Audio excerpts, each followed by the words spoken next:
Hey everyone, welcome back to the ShoeU as we continue our 2020 basketball shoe tournament. We have a heavyweight matchup today between the LeBron 17 and the LeBron 16s. Winner of this matchup will be facing the Dames in the next round. If you haven't seen that video, go ahead and check it out. And yeah, let's just go ahead and get started. Alright, so let's get started with the traction as always, and it's really good on both shoes. LeBron 16s have this really strong makeup pattern, whatever you want to call it. It's not the loudest on court. I know a lot of people that like to play basketball, they like to hear those squeaky shoes on the hardwood, but these guys are not particularly loud. That doesn't matter, they're great, and they are also good performers on outdoor courts as well.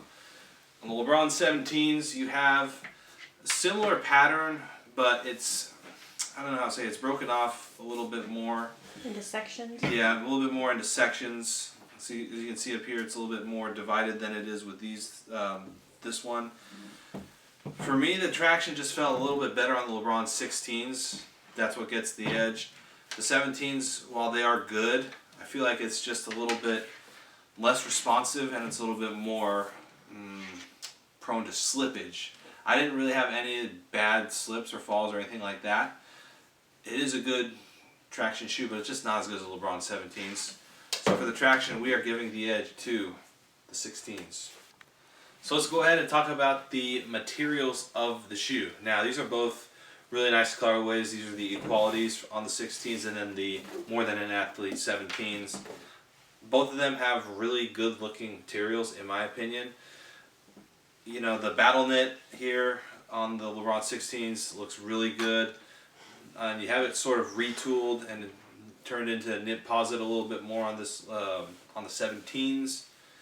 You know, overall, I think visually speaking, the LeBron 16s just have a little bit more appeal to them. Material-wise as well, I just feel like the setup of the shoe is really nice. The two shoes are very similar. I think the LeBrons have been really consistent. You know, from the 15s to the 17s. Now it'll be interesting to see what the next version of LeBron shoe has as far as those are slated to drop next month in October. So I'm very interested in seeing if Nike is switching it up at all, adding any different technology, switching up how the shoe is configured. But anyways, going off on a tangent. Again, I think the LeBron 17 materials just feel a little bit better, a little bit more stable, and you definitely have two shoes that are similar in their own ways, but I still think durability-wise, material-wise, the LeBron 16s have the edge. So the third and final category is price efficiency. The LeBron 17s I have here retail for $200. These LeBron 16s retail for $185, I believe. Don't quote me on that. It's either $185 or $200. Certain colorways of LeBrons are a little bit cheaper than others because they use premium materials, whatever. I think that's a gimmick. But anyways, I think price efficiency-wise, you're looking at two of the more upper tier options, right? $200 is a lot of money to spend on a pair of shoes, let's be honest. But I think when it comes down to is, again, the LeBron 16s were one of my favorite shoes of all time. They are excellent performers. You get a good, comfortable shoe right out of the box. That's really nice. The lacing on here feels really good. The fit on the LeBron 17s reminds me a little bit of how the 15s felt. It's a bit of a sock-like feel, and these can be a little bit tedious to put on, which is a little bit of a surprise for a LeBron signature shoe.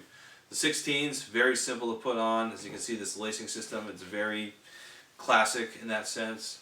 So I just think with the materials, the simplicity of the shoe, the performance, all that stuff, you gotta give the edge to the LeBron 16. Alright, so that's a clean sweep. The LeBron 16s are moving on to the next round. To overall, give you guys an overview, a summary of everything. This shoe is just one of my favorites in recent years, to be quite honest. These are so comfortable. I mean, just because of how durable they are, they perform well. And it was a really, really good move by Nike in terms of how they incorporated things. They took it to the next level with the Air Max stuff in there, and it's just a comfortable shoe without being too bulky, in my opinion. LeBron 17s, they are good. They aren't as good because the shoes, get it? These have big shoes to fill. Very punny, I know, you're welcome. but anyways, the LeBron 17s are really good performers. Don't get me wrong. It's just the 16s are just so good, and in my opinion, I love them. Some people complain about them being a little bit too bulky. They are a little bit different than Kyrie's. Just depends on your preference. To each their own. These guys are moving on. The LeBron 17s still widely available in a lot of different colorways. If you like checking them out, let me know. Let me know what your experience was playing with them. Let's go ahead and get that update now as we have the new bracket coming out. So here's a look at the updated standings in the 2020 ShoeU Basketball Shoe Championship. And you can see we have half of the opening round done. We are heading to the opposite end of the bracket in our next video, as we will do the PG3s and 4s going head to head. We'll see you for that one.